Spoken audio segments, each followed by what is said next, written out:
What is the A-10 Thunderbolt II? The A-10 Thunderbolt II is more commonly known as the A-10 Warthog that is serviced and used by the U.S. Air Force. Good morning. My name is Nicholaas SPC. Today I will be talking about the details of the A-10 Warthog and its future. Starting with the details, I will introduce the A-10 Warthog, the use of it currently, and its armament. Starting with the introduction, this is the A-10 Warthog. The A-10 was built by Fairchild Republic, was based off of the A-1 Sky Raider and the A-4 Skyhawk, and named after the P-47 Thunderbolt. It is now used by the U.S. Air Force.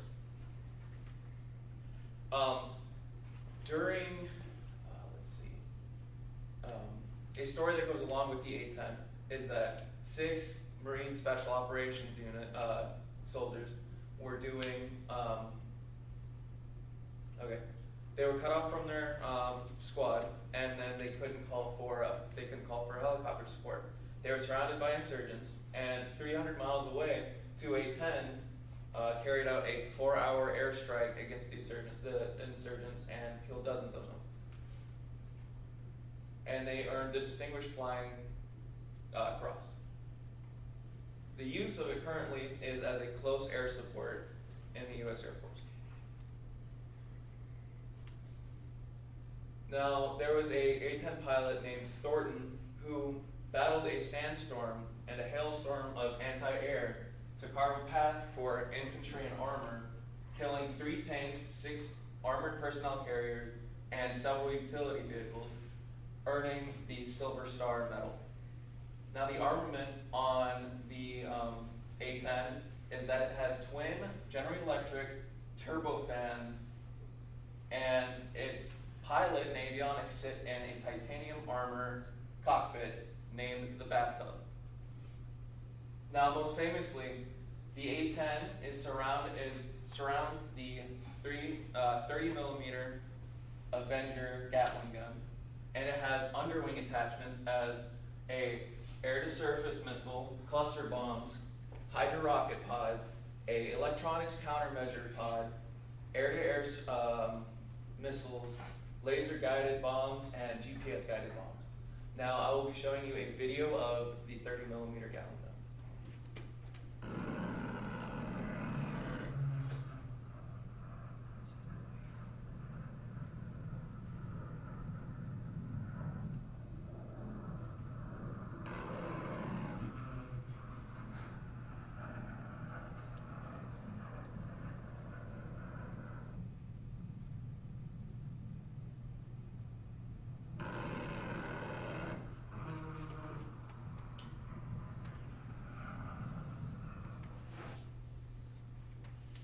Now, in Operation Desert Storm in 1991, there were 2 A-10 pilots who destroyed 6 tanks with their Mavericks, 2 more with their Gatling gun, and also rearmed and refueled to support a Marine rescue operation for 2 downed Harrier jet pilots.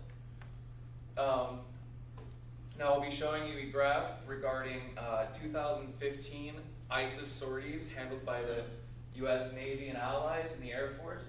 In the white, the U.S. Navy and Allies handled 40%, while in the black, U.S. Air Force handled 60%. Now, going further into the U.S. Air Force, what they handled, their Top Gun planes, the colors represent the different planes that were used during the operation. The purple and blue represent the Top Gun planes, F-16s and F-15Es. They carried 78% of it out. Now, the A-10 represented in red was deployed 4 months later, and it handled still a chunk of 11%. This proves that it is still lethal to this day. Now that I covered the details, I'll cover the future of the airplane regarding its upgrades, upkeep, and retirement. Starting with upgrades, you can keep something in the service through upgrading it, such as computers, where if you have a good processor, you can upgrade the graphics card and the soundboard and all of that. And so with the A-10, you can upgrade the avionics. And now in 2005 through 2011, 356 A-10 aircraft received precision engagement upgrades, improved firing control systems, electronic countermeasures, smart bomb targeting, and helmet-mounted integrated targeting, as well as all-weather combat capability, and more. Now, upkeep. Now, on most aircraft, you can replace the wings and avionic equipment so that it can fly better and, track things better. Now, with the A-10, they have to replace the wings. Now, in 2004, Boeing won the contract to rebuild the plane's wings for the Air Force. Now, retirement. The U.S. Air Force higher-ups want to retire the A-10 due to funding problems. Now, the battle is between the F-35 and the A-10 Warthog. The F-35 is worth $125 million, while the A-10 is still running successfully on $25 million. In 2018, a fly-off was handled between these two planes, but it was sworn in secrecy after the results, so we don't have any details on it. I will be showing you an expert on the topic, the late Senator John McCain. He sat on the Armed Services Committee from January 3rd, 2015 to August 25th, 2018. He was a captain in the United States Navy from 1958 to 1981, and he piloted the parent planes, the A-1 Skyraider and the A-4 Skyhawk, to the A-10. Now, we start off with General Welsh, who is talking about the retirement of the A-10, and he says we have X amount of people, and X amount of dollars. Now, Senator John McCain cuts in and says, and you have X amount of missions, and the A-10 is carrying out those missions, General. You have nothing to replace it with, otherwise you'd be using the F-15s and the F-16s, which you have plenty of, but you're using the A-10 because of its most effective weapon systems.